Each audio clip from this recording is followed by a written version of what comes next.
of the scientific program, and that is Dr. Nicolaas Deutz. Mick is a professor and director at the Center for Translational Research in Aging and Longevity at Texas A&M. For over 40 years, his research focus has been in clinical nutrition as well as protein and amino acid metabolism in animals and humans of varying disease states. He has published over 400 research articles with citations exceeding 35,000 and an I-10 index of 375. Today, he will present some of his latest work in human clinical research using stable isotope pulse tracing. Mick, the floor is yours. Thank you, Andrew. Let me start with this. Do you see my slide now? Yes, we do. Thank Great. you. So today I want to talk a little bit about a pulse method for the use of stable isotopes, more specifically in human clinical research. So first, let's say about isotope ratio. How do you do that in a human? You make a solution here with isotopes, you put it in a syringe, and then you give it to your patient. Then you take blood samples at some point, and then you measure the tracer ratio with different types of mass spectrometers depending on your needs. And there are two different approaches here. The first approach that a previous speaker already said is the prime constant infusion model, in which you actually start infusing the isotopes until you reach steady state, and you can hasten this process considerably by priming the pool. So this is what they call continuous infusion protocol. But the other protocol that exists is actually just give one shot of the isotopes and then follow the decay of the enrichment and then do a fitting procedure for amino acids, usually 2 exponential fit. And then exactly the same information can be measured from this method that you also measure in this method. And here you can get much quicker and faster results than what it sometimes takes with the constant infusion.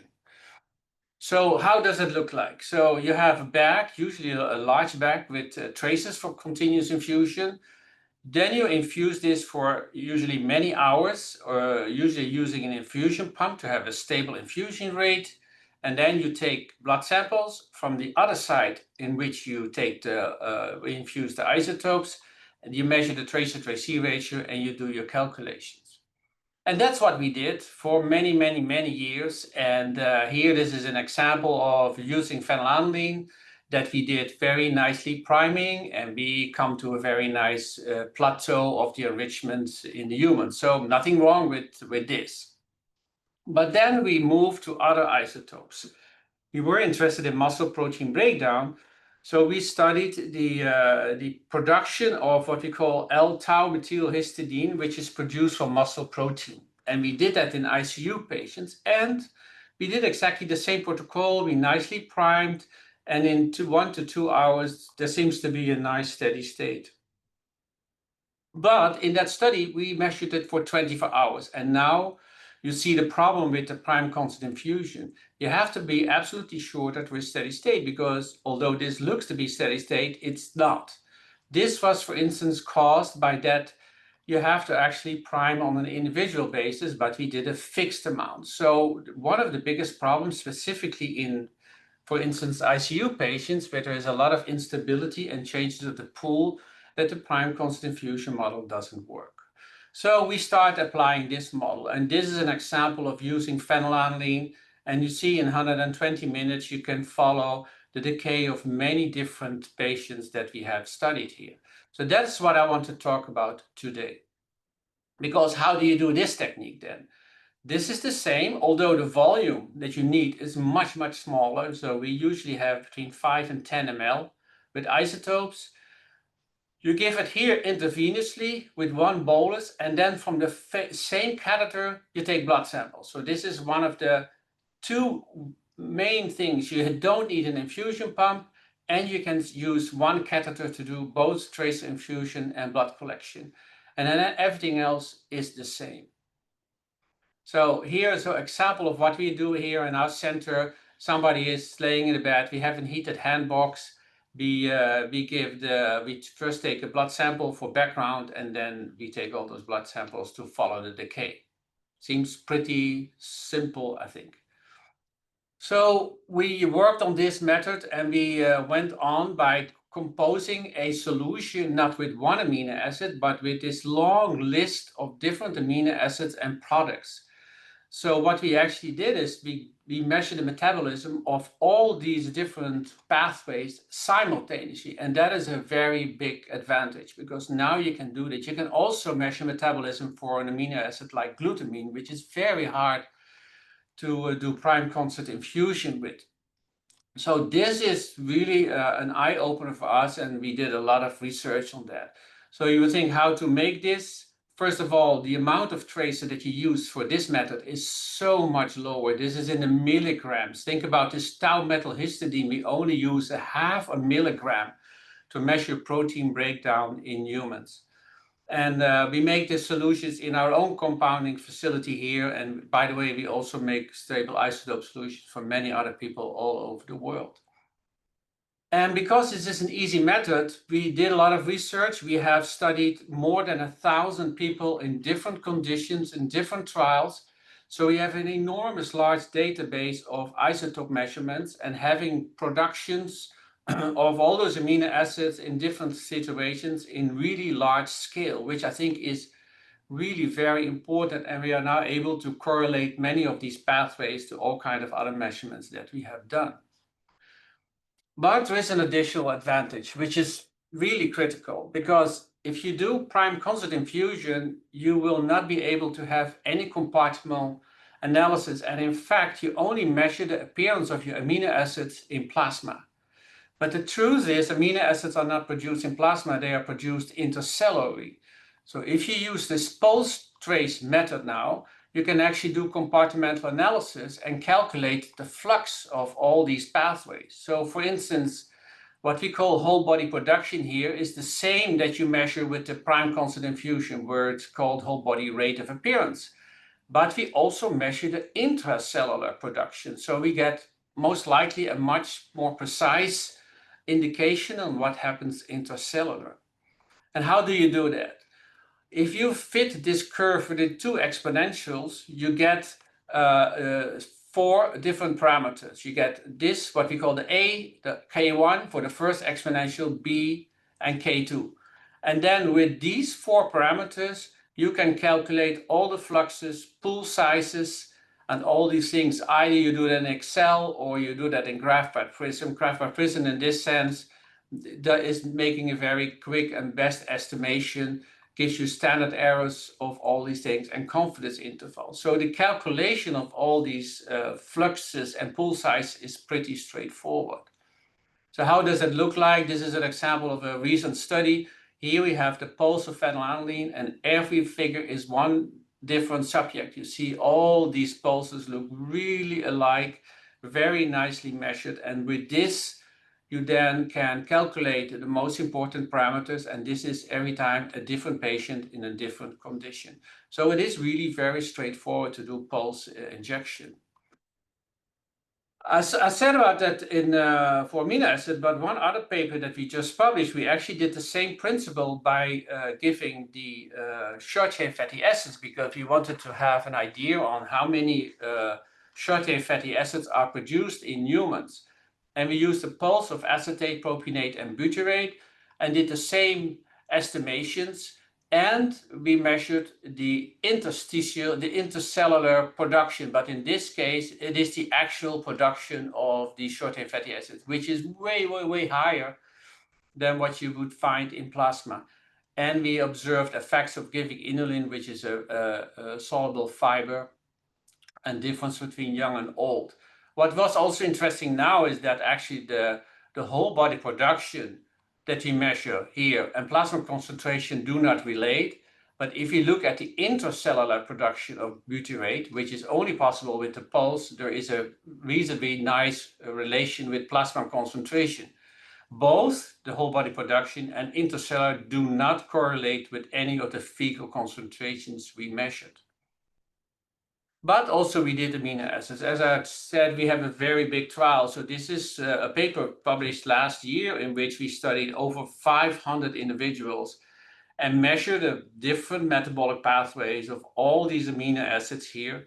And this is between young, old, and middle old, between 50, 65, 65 to 80. And you see specific changes in the somewhat older population, but when they have a chronic morbidity, so they have one of more diseases, you see a major effect on many different amino acid pathways, and some go up like tau-methylhistidine, which means that if you have a comorbidity, you have a higher protein breakdown in your muscle, and you could compare. But the real strength is here that you do isotope studies in very large cohorts. So there is no doubt that these observations are really true, because these are confidence intervals, of course. One other application I want to say is the metabolism in the ICU. As I said in the beginning, we went into the pulses also because of the problems in the ICU situation. And the study that we did a few years ago showed exactly the point. If you measure the concentration of glutamine in the ICU, you will quickly see that if people get sick in comparison, or very sick, to the healthy, that the plasma concentration of glutamine is lower. But the production is higher, which means that measuring plasma concentration only does not give you sufficient information about metabolism. So in the ICU situation, this is really very important to better understand, because if you think about it, you see a lower plasma concentration, you would say, I would give ICU patients more glutamine in the nutrition. But if you look at the production, you say, I should not do that, because then maybe I give way too much.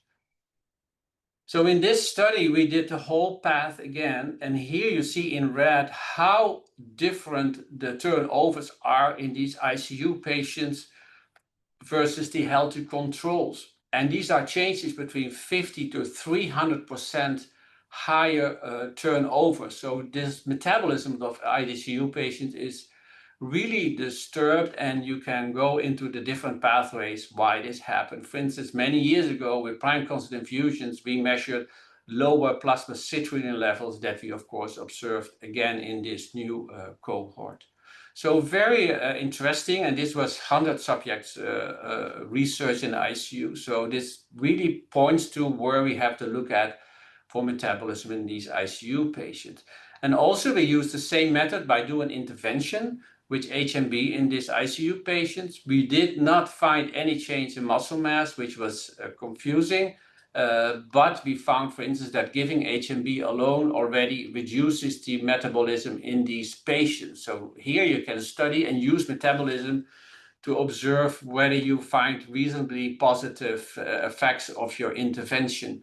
And in this case, you see that this intervention reduces muscle protein breakdown in the ICU. So this is one of the biggest advantages of using the isotope. And again, this happens, but there's not still a difference in the muscle mass. It's probably much harder to measure muscle mass than metabolism.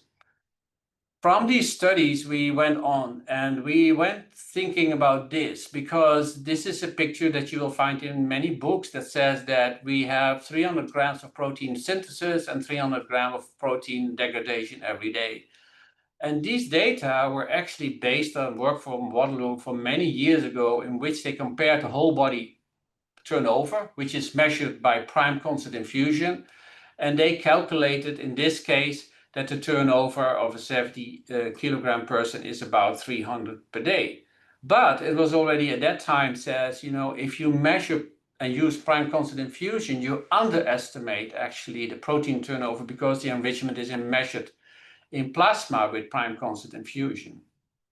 So we went on and thinking, let's see whether we can do something here in relation to this protein turnover. So we use the same compartmental modeling. And here in this case, we compare the whole body production, which is the same as what you do with prime constant infusion, versus the intracellular production. As you see, the pattern is roughly the same. So intracellular has, of course, a little bit higher variability because it depends on more factors.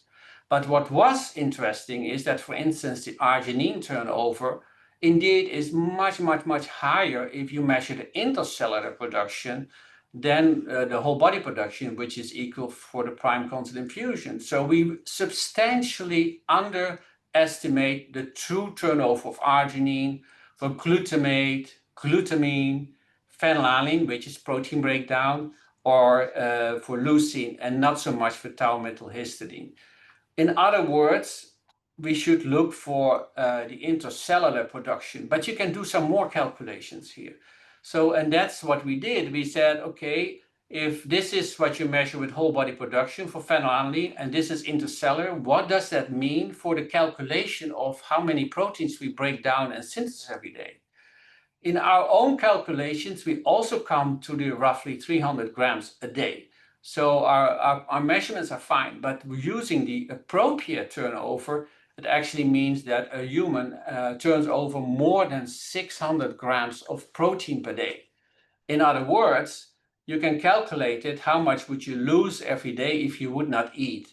That is about a little bit more than half a gram of lean body mass, or 1.2 grams per day, which is interesting because some people just recently published a paper in which they have people in complete starvation, and that would induce an 8% reduction in your lean mass. And we calculate with our method that 7 days of complete starvation, you would lose 8.4% of lean mass. So it also means that the intracellular measurement is a very important but much better match on what you would think physiologically.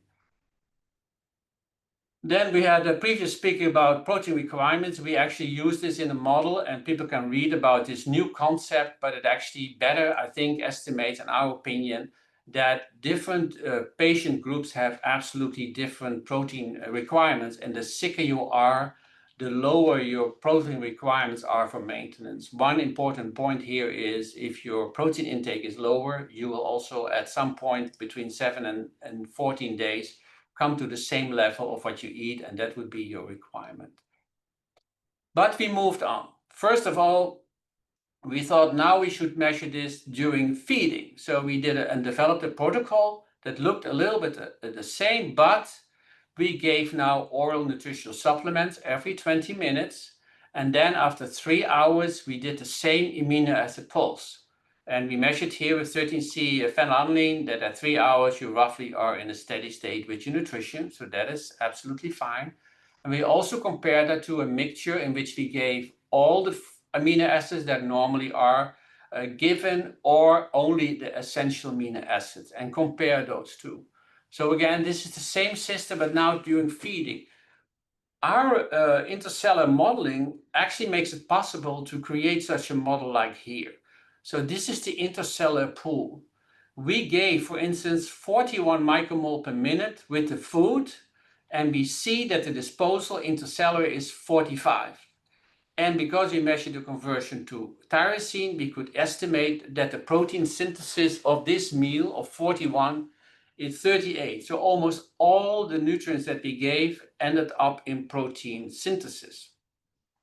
And for threonine, for instance, because we have all essential amino acids now, we found also a very nice relation. You give 44 and 45 goes into the disposal, probably protein synthesis. So the first thing is very interesting is that there is actually no reduction in the protein breakdown during feeding, and that is in contrast to what you find with prime constant infusion, but also because there is a very good relation, you actually can estimate the bioavailability of your food.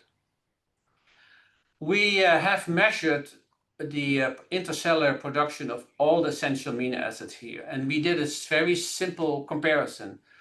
These are the percentage of essential amino acids that you will find in human body tissue. This is the same distribution of the RDA. And now you see the point, the RDA is how much protein you should get in a day. And if you give enough of that, this should be the ratio. You see that the RDA is really reasonable in balance with what we think the composition is of protein. We now have looked at this TAA group where all the amino acids were there, how much the intracellular production increases, and then we calculate the same percentage. So it means that the intracellular approach increase in the amino acids really seems to relate reasonably well with the body protein pool and also the RDA. So in the right here, you see that the increase in the intracellular pool seems to match pretty well with the composition of tissue with some differences. So our method really drives new research to get a much better estimation of which amino acids we actually need in the different conditions. And again, think about it, this is a very simple protocol with just giving 2 pulses.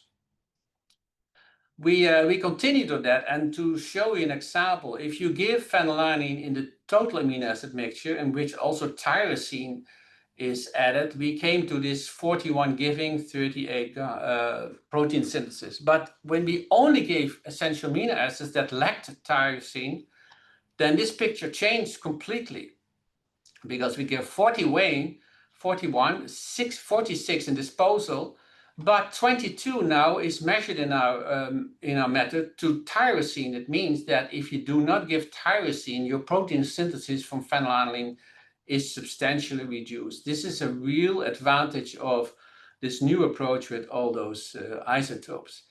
It is, of course, more complicated, and I can continue on many other interesting data, but this is, for instance, for leucine, which is more complicated. We gave 84, but the disposal increased 145. So you would think, how's that possible? First of all, we found that disposal 54 goes to protein synthesis, but 91 goes to KIC conversion. But because this is much higher than what you gave, a lot should come from the other side. Now, it cannot come from protein breakdown. We didn't see that at all, but we can also come from KIC. So this is an example of estimating the leucine requirements is very complicated, and you have to always take into account the conversion to KIC and back from KIC into leucine. So to conclude, I think the pulse trace approach is really easy. It's cost effective. This is, of course, important. The cost per tracer is very low, so you have more to spare on different types of isotopes that you can give at the same time. And also, it's very important, it provides more information in comparison to the prime constant infusion, because you can now simultaneously measure metabolism of many amino acids, their metabolites, and related metabolites in humans, in animals. We have done the same study, by the way, in mice, in whatever. So this is a very general approach that you can do. And the compartmental analysis is really interesting, both in the post-absorptive situation, but also in the fat situation. So in my opinion, this is really an exciting approach to advance our research in humans. Thank you. Thank you, Mick, for that very detailed and insightful presentation. Truly impressive work. We're at